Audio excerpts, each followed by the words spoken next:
A reading from the letter of Paul to the Galatians. Brothers and sisters, for freedom Christ set us free. So stand firm and do not submit again to the yoke of slavery. For you were called for freedom, brothers and sisters. But do not use this freedom as an opportunity for the flesh. Rather, serve one another through love.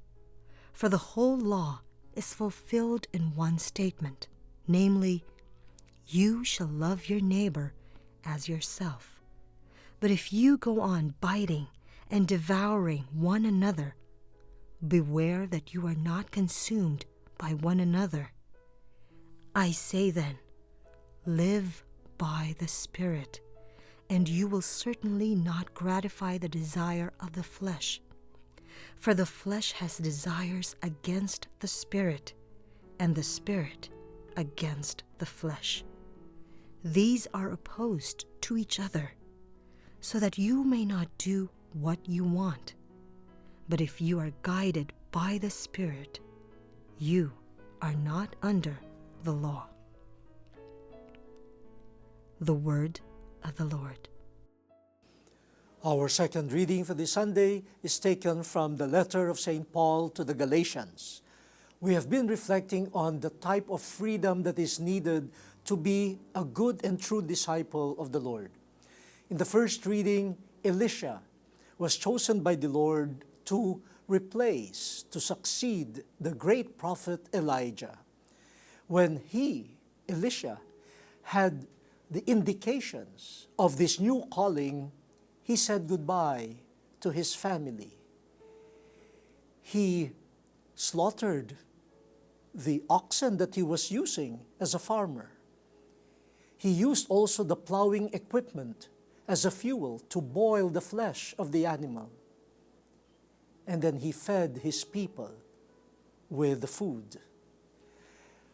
It was a way of saying goodbye to his task as a farmer. And after doing all of that, he left his hometown and family and became an attendant of Elijah.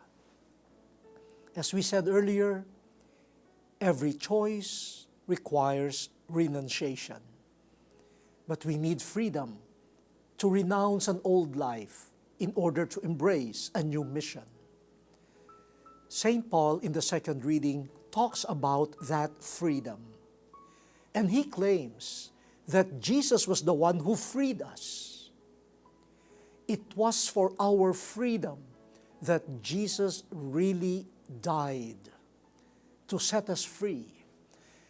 Now we will rejoice. Wow, I am free. I am a follower of Christ. I am free.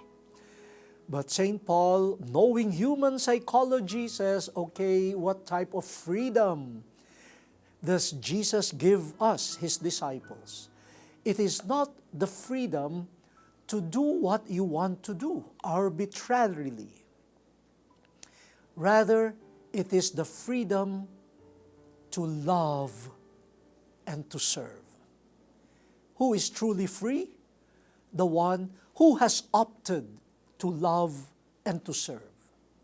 That's true freedom. Some people will say, oh, loving, serving, that will tie me down. I won't be free anymore to do what I want to do. Well, that is being free according to the flesh. That's the terminology used by St. Paul. To be truly free, we should not be dictated upon by the flesh. During the time of St. Paul, that means sinfulness, selfishness. I do what I want to do, I get what I want. That's being dictated by the flesh. And that is unfreedom. That is slavery. Instead, we should be freed from slavery to the flesh so that we could be free to follow the Spirit. The Spirit of God, the Spirit of love and service. And those who have made themselves totally available to love and service will say, oh yes, I am not hindered at all. I am totally free. I'm totally available to other people and to God. Those who are getting married, some say, oh, marriage, that's the end of your freedom. No. When you love the person you're marrying, you will be totally free for him or for her.